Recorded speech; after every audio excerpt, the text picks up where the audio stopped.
तो basic idea तो outdoor backdrop का था, जिसको वीडियो शूट्स के लिए इस्तेमाल किया जा सके। तो बैकड्रॉप ज़रा बड़ा चाहिए था, तो कोई भी जो वॉल है वो इंडिविजुअली इस नीड को पूरा नहीं कर रही थी। तो फिर मैंने सोचा कि एक दरवाज़ा साथ में मिला लिया जाए।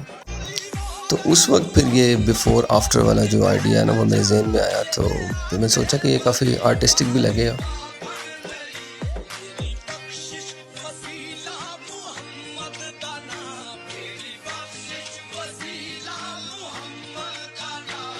तो मेरी कोशिश ये है कि इस काम को देखकर जहन में जितने भी उठने वाले अमूमी सवालात हैं, उनका जवाब आपको इस वीडियो के अंदर ही मिल जाए।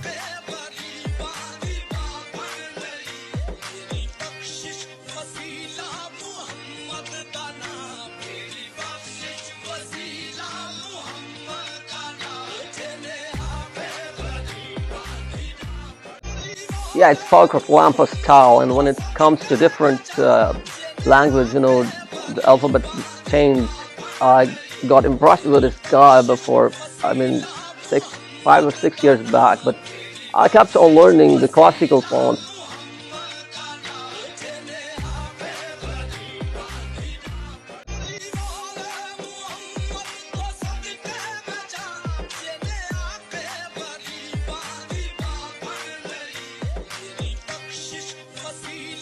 सीमेंटेड एरिया के ऊपर पहले एमल्शन अप्लाई किया और उसके बाद एनामल यूज़ किया, जबकि आयरन डोर पर डायरेक्टली एनामल अप्लाई किया और राइटिंग के लिए ऑयल पेंट्स यूज़ किए।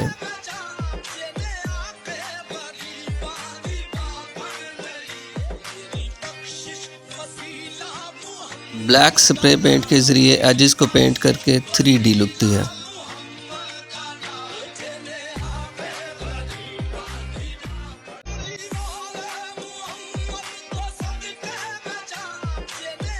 ये महज एक ऑर्नामेंटल काम है और इसमें सिर्फ अल्फ़ाबेट्स ही लिखे गए हैं, लेकिन अगर आपको ये लगे कि कुछ सेंटेंसेस लिखे हुए हैं तो ये आपका अपना तख़य्युल हो सकता है।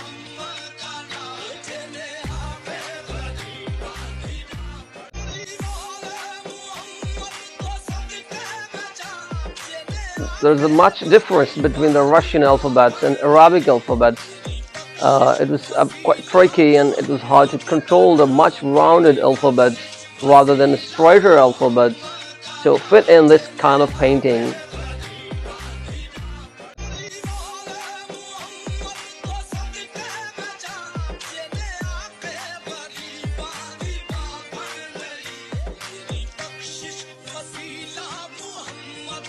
तो इस काम की ड्यूरेशन को मेजर करना ज़रा मुश्किल है, वो इसलिए कि मेरा प्रोफेशन तो नहीं है। फ्री टाइम में मैं इसको करता हूँ वीकेंड्स के ऊपर। तो कहने को इसको मुकम्मल करने में 3 हफ्ते लगे हैं, लेकिन दर हकीकत 3 दिन में मुकम्मल हुआ, along with all my personal commitments. I don't think people are working on these lines here. So this is also a factor which drags me towards the wall painting, the mural art. This is height of modern style work, and people are not doing it here in this part of the world. So I decided to take it on. There is definite space to work on these lines. Thanks a lot for watching the video. Assalamu alaikum warahmatullah.